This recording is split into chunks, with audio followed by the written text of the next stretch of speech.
Top 20 ways tourists waste money in Japan. Samurai Junjiro Channel.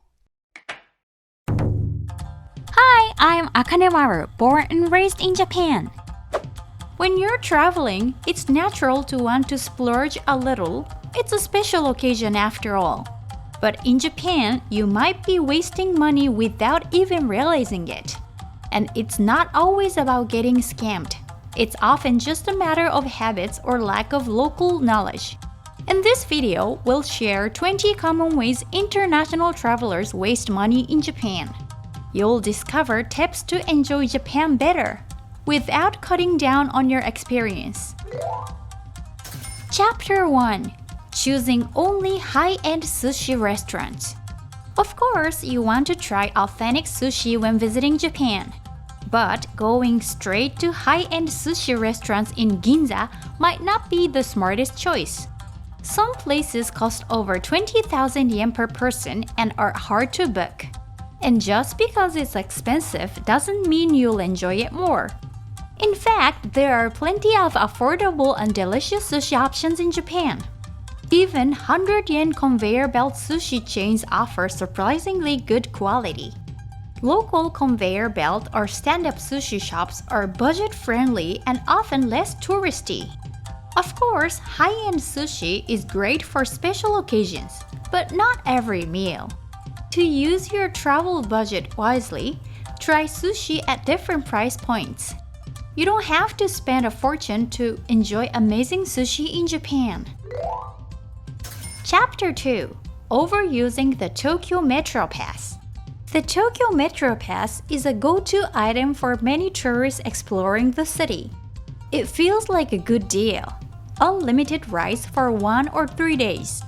But if you don't ride that often, you might end up spending more. Many Tokyo sites are walkable, and you might not ride the train that often in a single day. Sometimes just using a Suika card is cheaper. Plus, many places aren't reachable by metro alone. You'll need JR trains, which cost extra. In the end, you may not get your money's worth out of the unlimited pass. It's better to plan your route and see how many rides you'll actually take. Ask yourself, do you really need unlimited rides? Chapter 3. Always choosing limited express trains. Wanting to save time, many travelers choose limited express trains. But Japanese trains are already punctual and efficient. You don't always need express trains. For example, going to Narita Airport, you can either pay for a limited express or take a slower local train. The difference can be 30 minutes and cost hundreds or even thousands of yen more. If you're not in a rush, local trains are perfectly comfortable. You also get to enjoy the view and observe everyday local life. Just remember, express trains aren't always the best choice. Use them strategically, and you can save a lot on transportation. Chapter 4. Spending too much on Wagashi workshops. One popular way to experience Japanese culture is through Wagashi making workshops. Making traditional sweets with your own hands sounds amazing. However, some workshops aimed at tourists have started raising their prices. Some charge over 10,000 yen for a 1-hour session, which many feel is overpriced.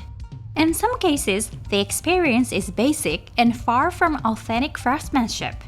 Of course, meaningful memories matter, but so does value for money.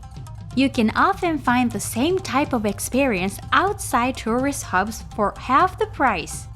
Don't forget, you can buy high-quality wagashi at supermarkets for just a few hundred yen. Experience doesn't have to mean expensive. Choose what fits your budget and interest. Chapter 5. Believing everything is made in Japan. Do you assume that all souvenirs sold in Japan are made in Japan? The truth is, that's not always the case.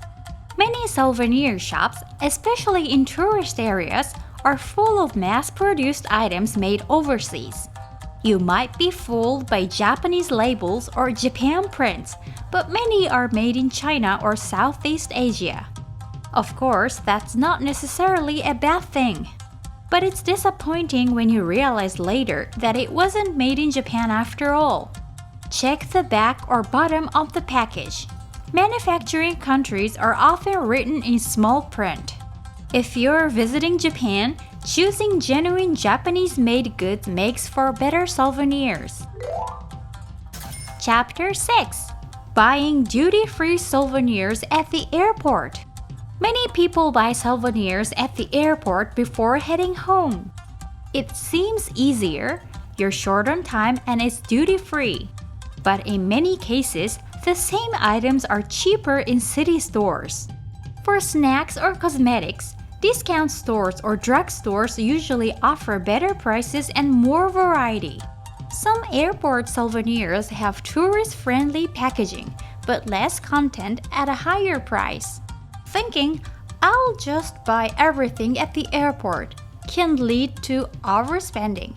It's smarter to pick up your souvenirs in town while you still have time. Chapter 7. Shipping luggage from the airport unnecessarily. Many travelers think, it's too much to carry. I'll just ship my luggage to the hotel. Indeed, Japan's delivery service is convenient and reliable. However, airport-based shipping often comes with a premium. You might pay thousands of yen even for short distances. In some cases, same-day delivery isn't possible, and you won't get your bags right away. If your hotel is accessible by train or bus, carrying one suitcase is often more economical. Weigh the cost and convenience, and choose the method that works best for you. Chapter 8. Paying high fees for observation decks.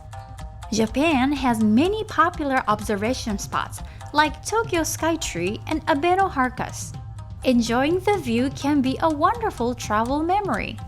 However, some observation decks charge over 2,000 yen, which adds up fast for families or groups.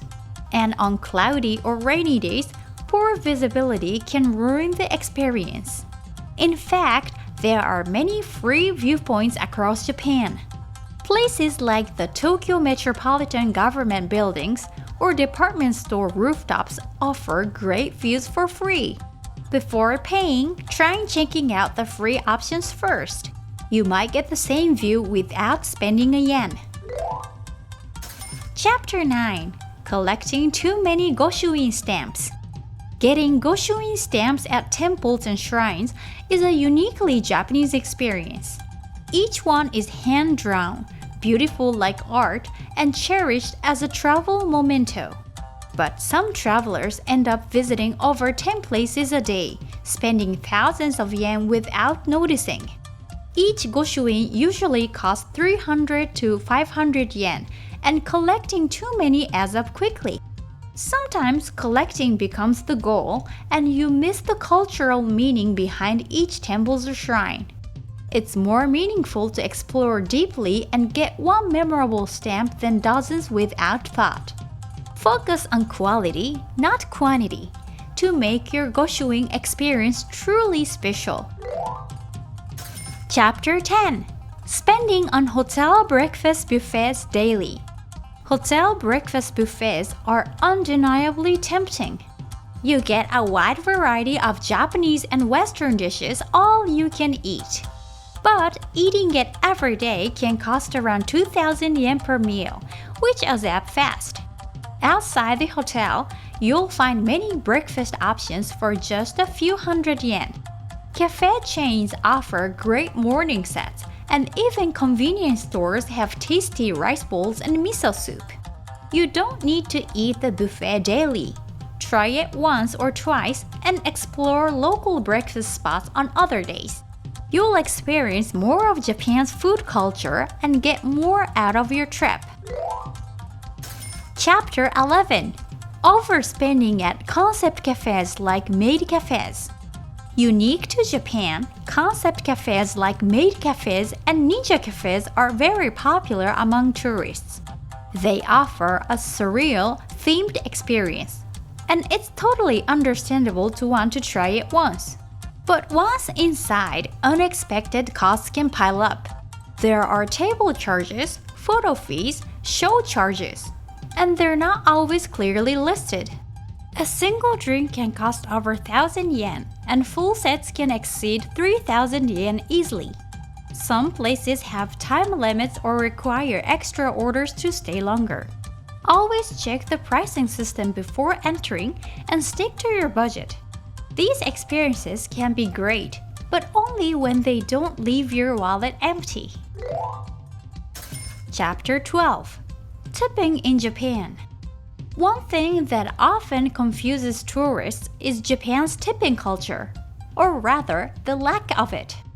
Tipping is not customary in Japan, and offering one can even make staff uncomfortable. Even at upscale restaurants and hotels, service charges are already included in the bill. In taxis or cafes, there's no need to leave change behind as a tip. Many places even have a no tipping policy and will politely refuse it. If you want to show appreciation, a warm smile and a simple arigato is more than enough. In Japan, gratitude is shown through manners, not money. Chapter 13. Buying Shinkansen tickets last minute. The Shinkansen is fast and comfortable, but tickets aren't cheap. Many travelers just buy tickets at full price from vending machines or counters on the day of travel. But there are many discounted options available if you book online in advance.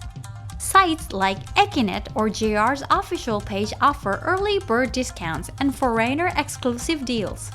The Japan Rail Pass can also save you a lot if you're taking multiple trips. Use it wisely. If you've only thought about same-day tickets, it's worth researching online booking options. A little planning can lead to big saving on your trip. Chapter 14. Overloading your Suika card. I see cards like Suika and Pasmo are super convenient for getting around Japan. They work for trains, buses, and even small purchases. Tourists love them. However, many people end up loading more money than they actually use. If you're only visiting for a short stay, charging more than 5,000 yen often results in leftover balance. Plus, some refunds come with fees, and airport counters can be crowded or hard to find. You can recharge in small amounts, so it's smarter to top up as needed. Avoid wasting money on last-minute purchases just to use up your balance. Chapter 15. Buying attraction tickets on the day of visit. Are you planning to buy attraction tickets at the entrance on the day of your visit? That might be a costly mistake.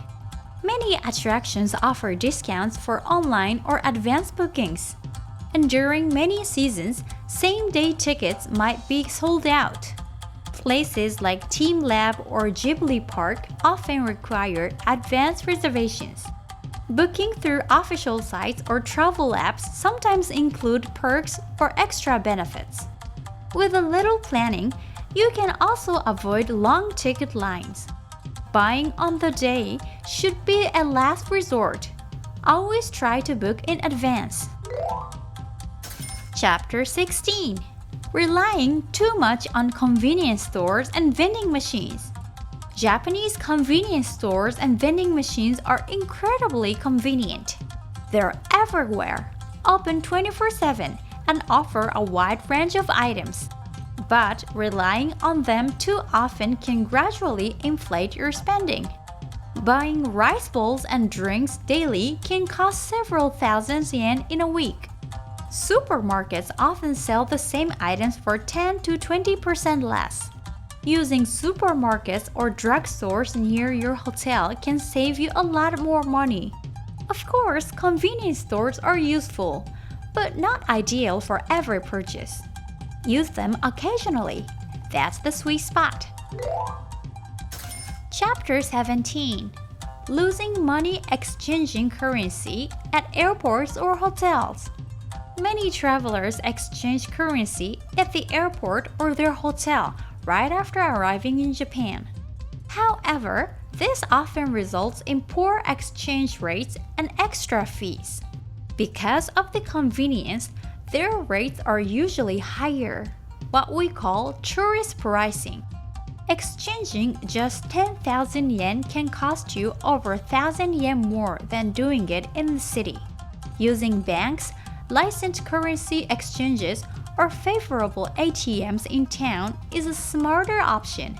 Nowadays, debit cards and money apps that support foreign currency are becoming more common. Don't rush.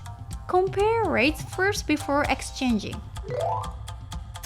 Chapter 18. Overusing taxis in Japan. Many tourists rely on taxis because they're tired or carrying heavy luggage. Of course, taxis are convenient and comfortable. However, in Japan, even short rides can easily exceed 2,000 yen. For short distances, subways or buses are far more economical. With apps like Google Maps, it's easy to navigate public transport in Japan. Use taxis only when truly necessary. Otherwise, travel smart with your Suika card. Chapter 19. Ending up with too many coins. In Japan, cash, especially coins, is still commonly used. Every time you get change, your wallet gets heavier and heavier. It's common to find yourself stuck with a handful of coins at the end of your trip. You can't exchange coins at airports, and they're useless once you leave Japan. The solution?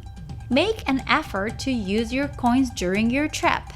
Try paying the exact amount at stores or using machines that accept coins, or recharge your IC card with them. Lighten your wallet before heading home.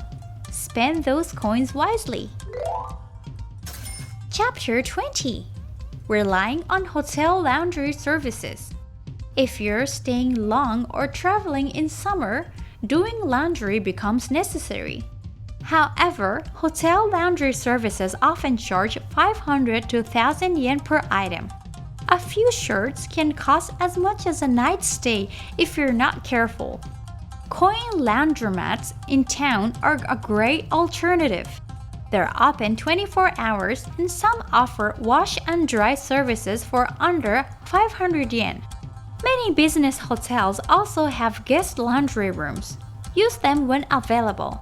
Smart laundry choices can help you save a lot on your trip.